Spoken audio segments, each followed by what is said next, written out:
Hello friends, સ્વાગત છે તમારું શ્રીજી ક્લાસીસના યુટ્યુબ ચેનલમાં. આજના વિડીયોમાં આપણે એમટીસીબીમાં ચેપ્ટર 4ના જે એમસીક્યુ છે તેના વિશે ડિસ્કશન કરીશું. Question number 1, cleaning and inspection of moulded case circuit breaker done at, એટલે કે જે મોલ્ડેડ કેસ સર્કિટ બ્રેકર હોય છે તેની સફાઈ અને ઇન્સ્પેક્શન ક્યારે કરવામાં આવે છે? તો 1 યર, એટલે કે 1 વર્ષે તેની સફાઈ અને ઇન્સ્પેક્શન કરવામાં આવે છે. Routine trip setting of moulded case circuit breaker checked at, એટલે કે રૂટીન ટ્રીપ સેટિંગ જે હોય છે મોલ્ડેડ કેસ સર્કિટ બ્રેકર છે તેનો ટ્રીપ સેટિંગ હોય છે તે ક્યારે ચેક કરવામાં આવે છે? તો કે 3 થી 5 વર્ષે ચેક કરવામાં આવે છે.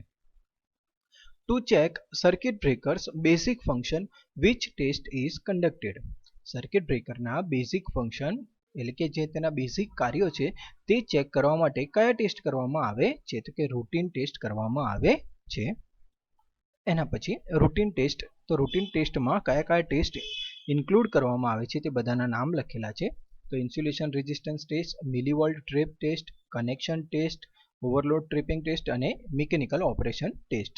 તમને આગળ પણ જણાવ્યું હતું એ પ્રમાણે તો બંને રીતે આના નામ યાદ રાખીશું કે કદાચ ક્વેશ્ચન આવી રીતે પૂછી શકે કે insulation resistance test is which type of test.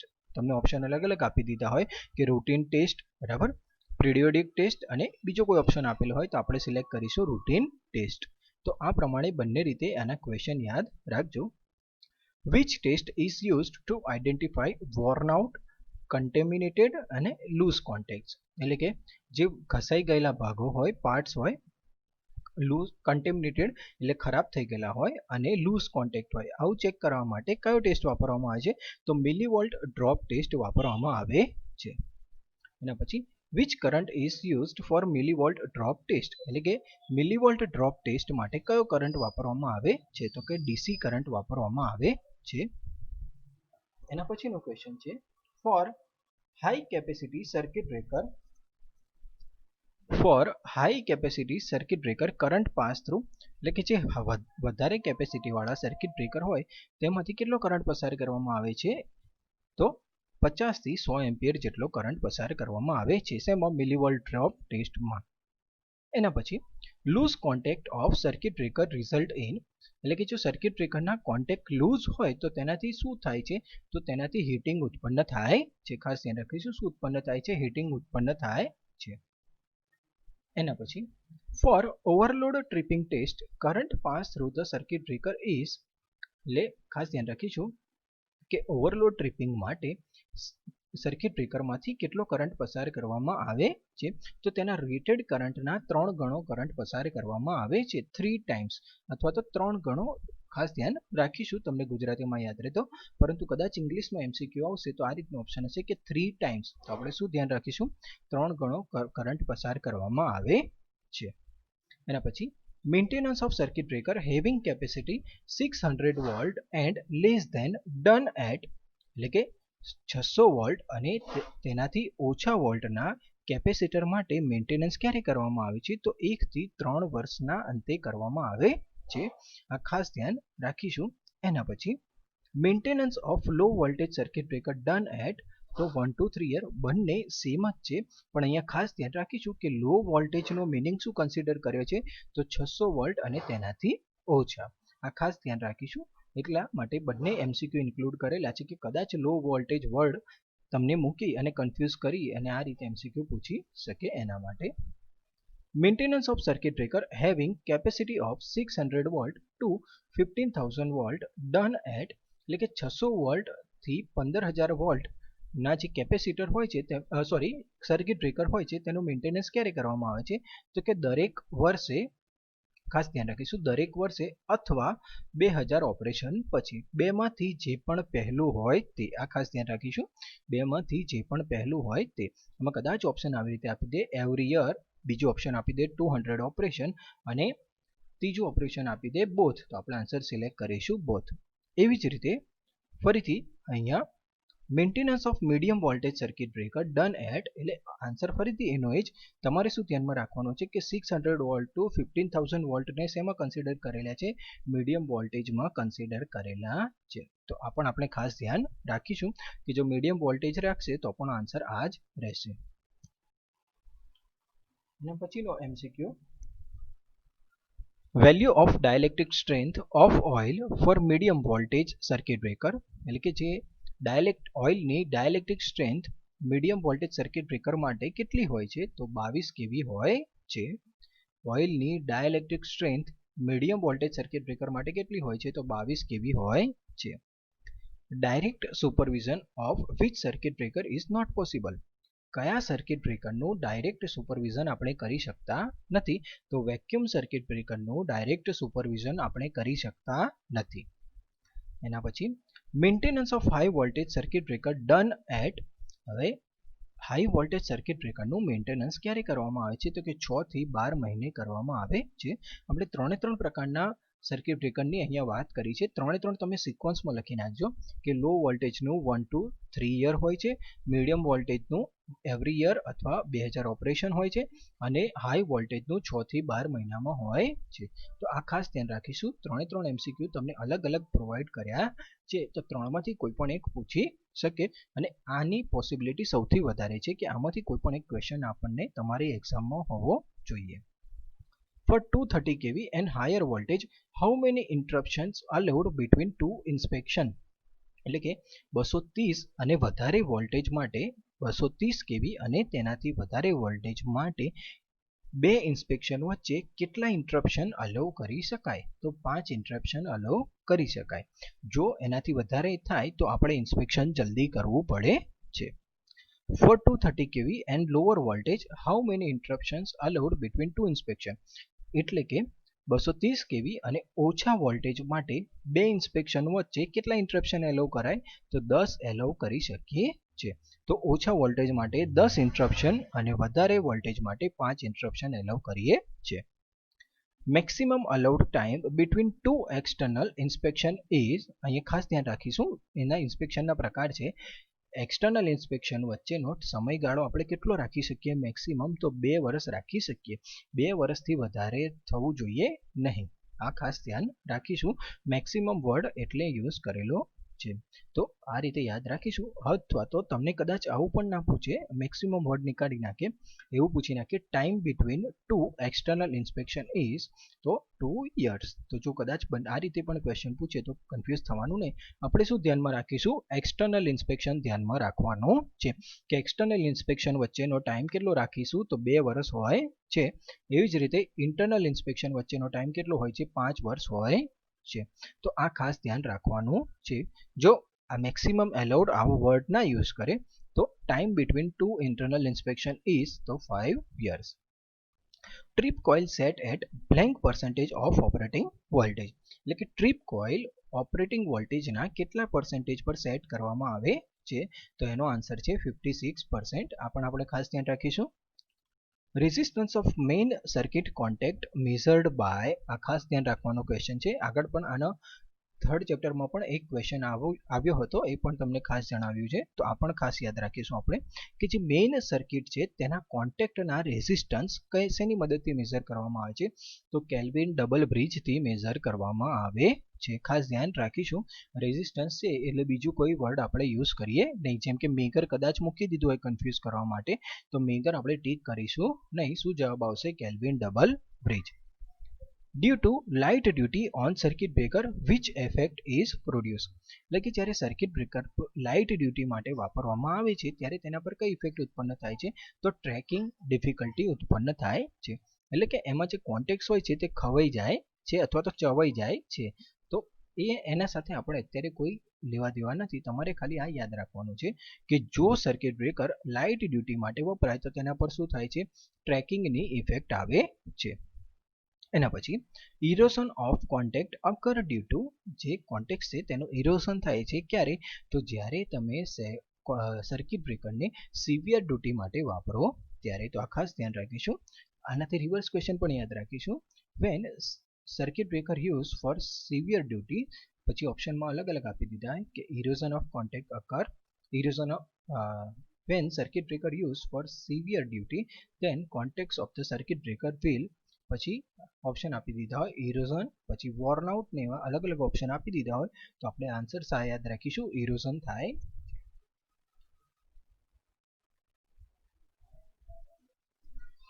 એના પછીનો ક્વેશ્ચન કે test performed on high voltage circuit breaker.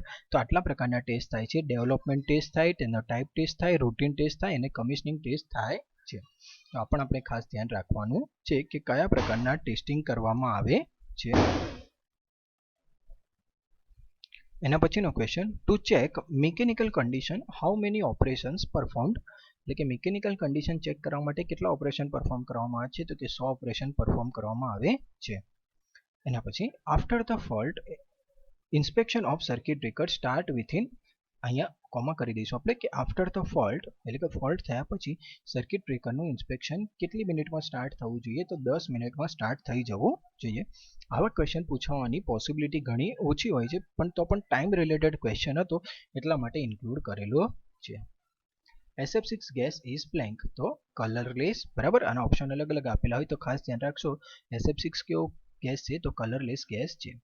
Suffocation experience when oxygen level falls from 21% to, હવે ખાસ ધ્યાન રાખીશું કે આપણને જે ગુંગળામણ કહીએ છીએ ગુજરાતીમાં, તો ગુંગળામણ ક્યારે અનુભવાય, તો ગુંગળામણ જ્યારે ઓક્સિજનનું લેવલ ઘટે ત્યારે. તો કેટલું ઘટવું જોઈએ, તો 21% થી જ્યારે 13% તેનું લેવલ થાય ત્યારે આપણને ગુંગળામણ અનુભવે છે.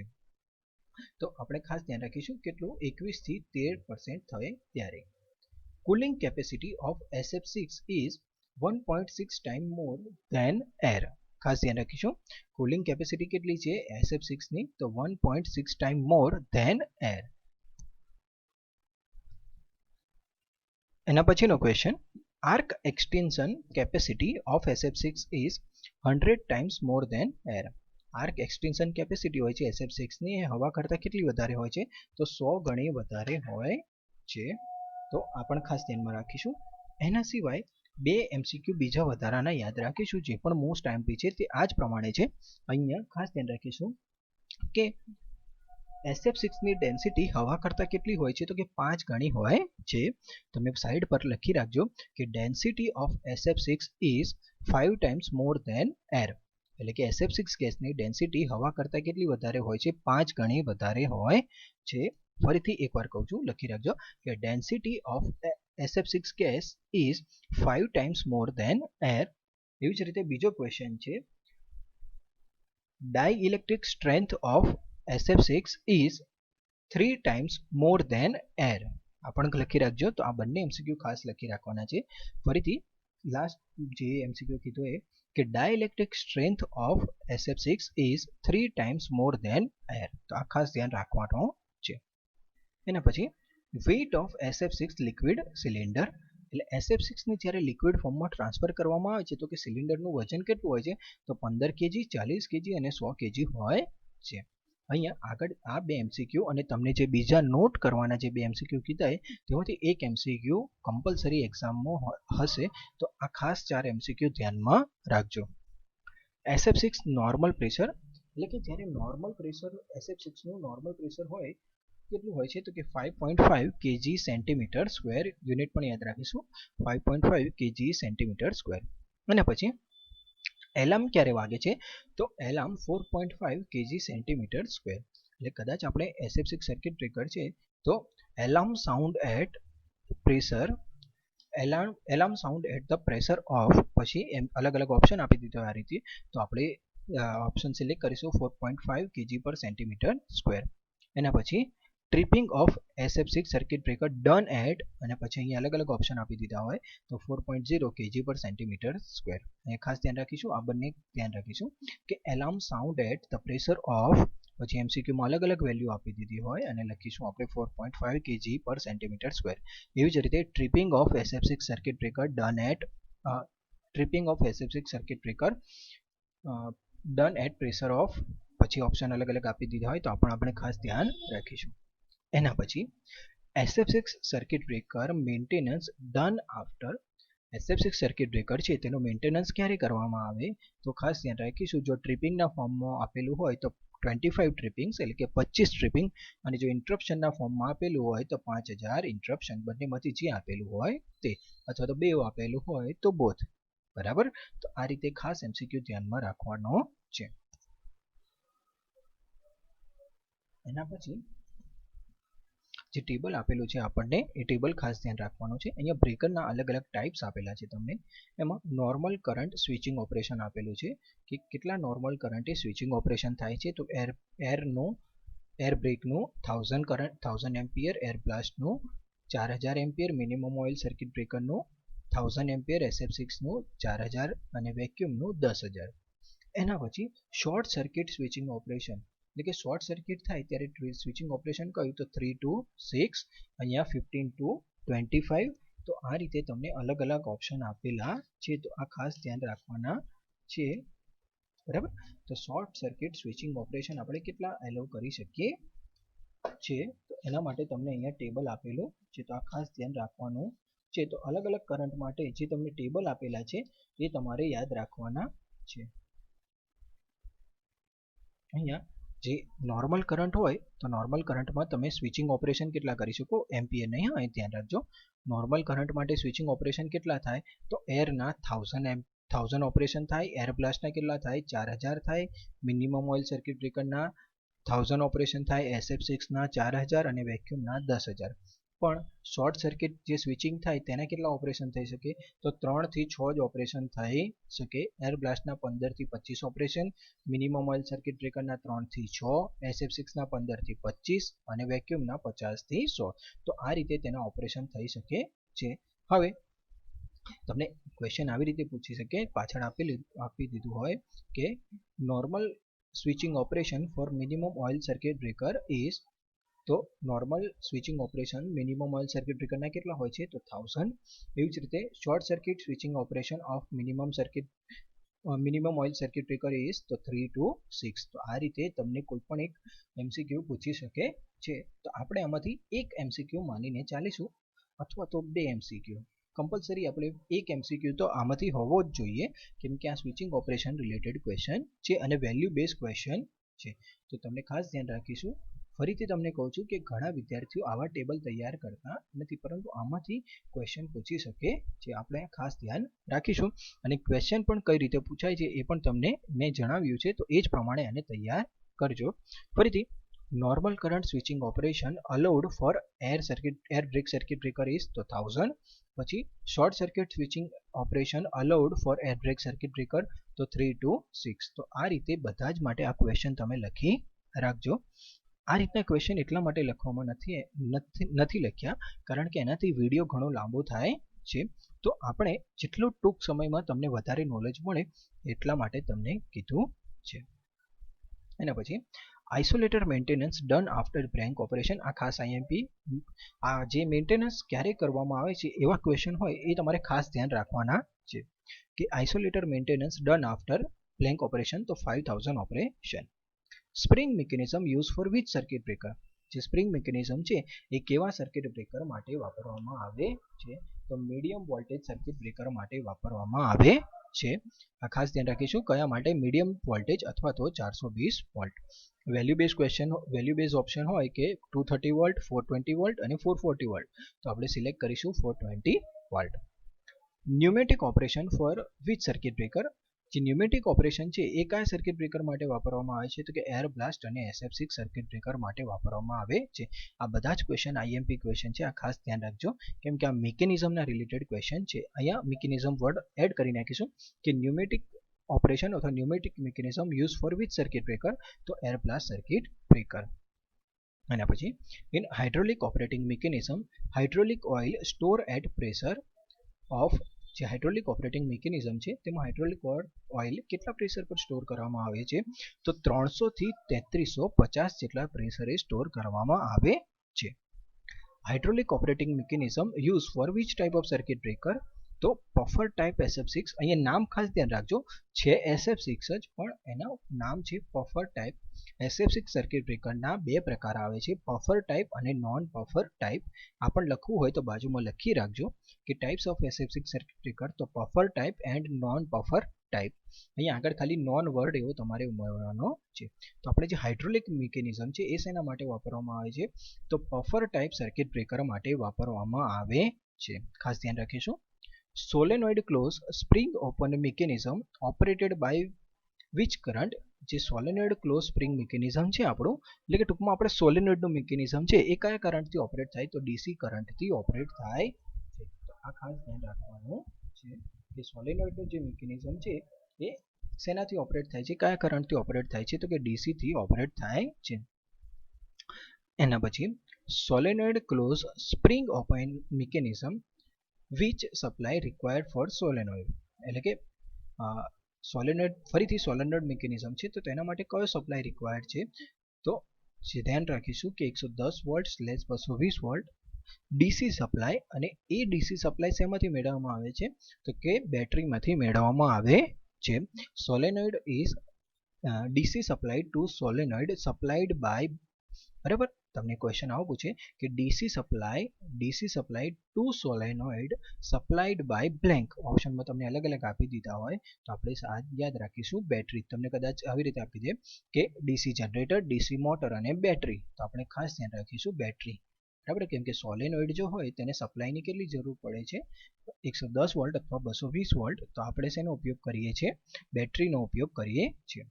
Solenoid close spring open mechanism use for, એટલે કે જે આ સોલેનોઇડ વાળું મિકેનિઝમ છે એ કયા વોલ્ટેજ માટે વાપરવામાં આવે છે, તો લો અને મીડિયમ વોલ્ટેજ માટે વાપરવામાં આવે છે. તો આ ખાસ ધ્યાન રાખીશું કે કયા વોલ્ટેજ માટે વાપરવામાં આવે છે. તો અહીંયા આપણે એમટીસીબીમાં જે 4 ચેપ્ટર છે તેના બધા જ એમસીક્યુ પૂરા થયા છે. આ વિડીયોના ડિસ્ક્રિપ્શનમાં જે પણ પીડીએફ છે એમસીક્યુની તેની લિંક આપેલી છે, તો તે તમારે જો વાંચવી હોય તો તમે ડાઉનલોડ કરી શકો છો. Thank you.